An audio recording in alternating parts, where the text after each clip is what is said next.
Alkene. आज हम alkene के IUPAC नोमेनक्लेचर की चर्चा करेंगे। एल्केन सामान्यतः ओपन चेन वाले हाइड्रोकार्बन को कहते हैं जो पूर्णतः सैचुरेटेड अणु होते हैं। इनमें केवल दो प्रकार के बंध होते हैं, एक कार्बन कार्बन के बीच व दूसरा कार्बन हाइड्रोजन के बीच।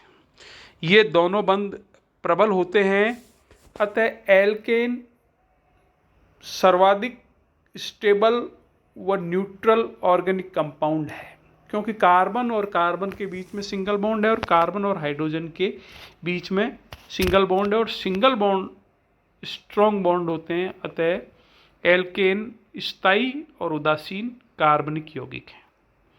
Nomenclature and isomerism. एल्केन अणुओं में सैचुरेशन होने के कारण यह यौगिक बहुत कम क्रियाशील होते हैं।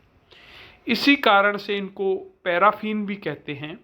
पैराफीन का लैटिन भाषा में अर्थ होता है, पैरम का अर्थ कम और एफीन का मतलब लगाव, यानी कि कम लगाव वाले यौगिक, कम बंधुता कम क्रियाशीलता वाले यौगिक। इस कारण से एल्केन को पैराफीन भी कहते हैं।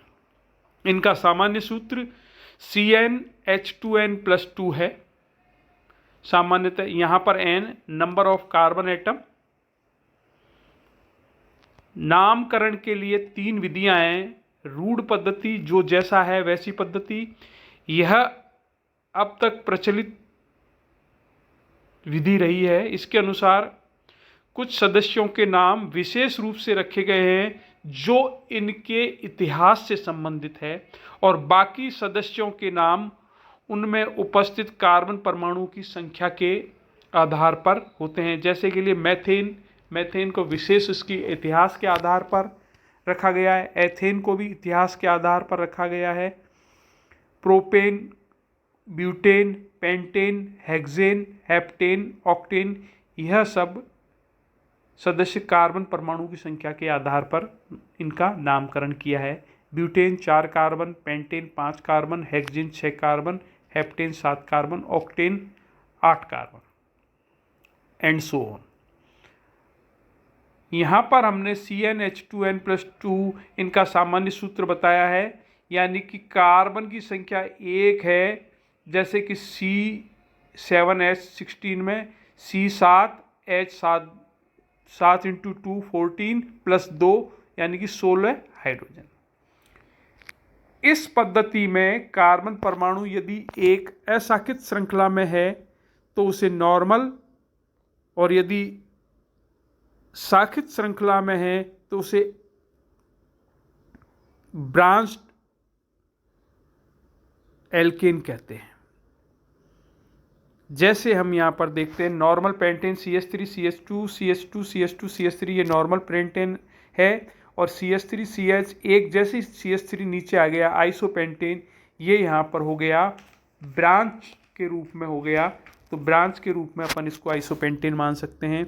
दूसरा रूप यहाँ पर आ गया नियोपेंटेन, इसको भी ब्रांच के रूप में हो गया कि कार्बन के एक ऊपर की तरफ CH3, नीचे की तरफ CH3, दाएं CH3 बाएं थी CH3, तो इस प्रकार से हम इसको ब्रांच के रूप में भी कह सकते हैं।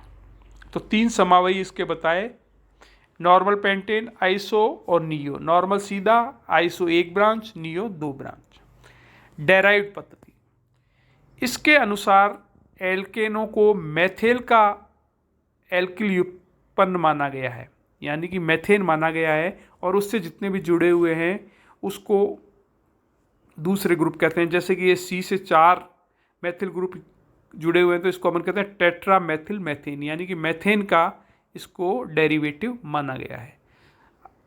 ज़्यादातर इसका उपयोग आजकल इस पद्धति का होता नहीं है। अब है IUPAC पद्धति।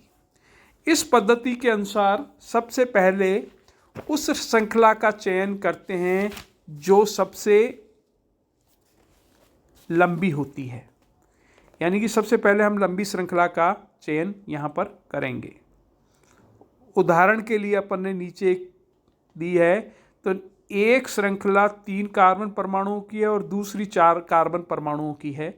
चूंकि 4 कार्बन परमाणुओं की लंबी है, इसलिए हम इसको अपन कहेंगे कि एक तो ये 4 कार्बन वाली, एक 3 कार्बन वाली, तो हम 4 कार्बन वाली श्रृंखला का चयन करते हैं। इसे ब्यूटेन का व्युत्पन्न मानते हैं।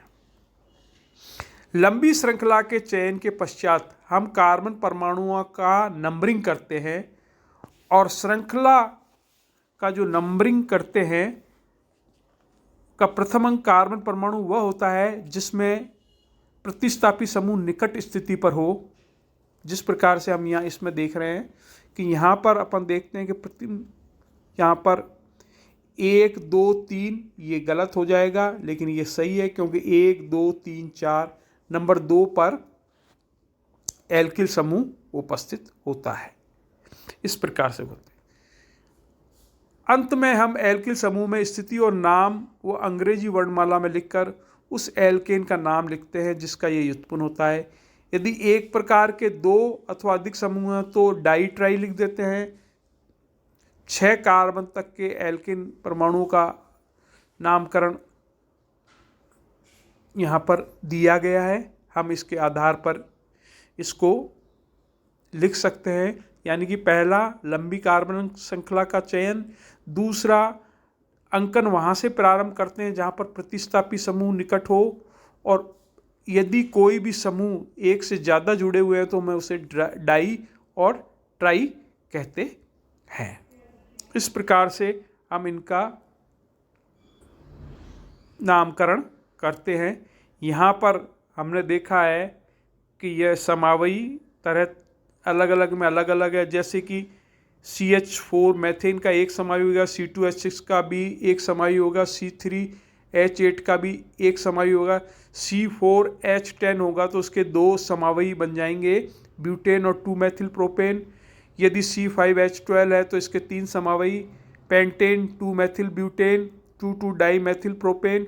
यदि C6H12 है तो hexane number 1, number 2 2 methyl pentane, number 3 methyl pentane, number 4 2 di methyl butane, number 5 2 di methyl butane. ये सब पोजीशन और चेन आइसोमेरिज्म के उदाहरण हैं।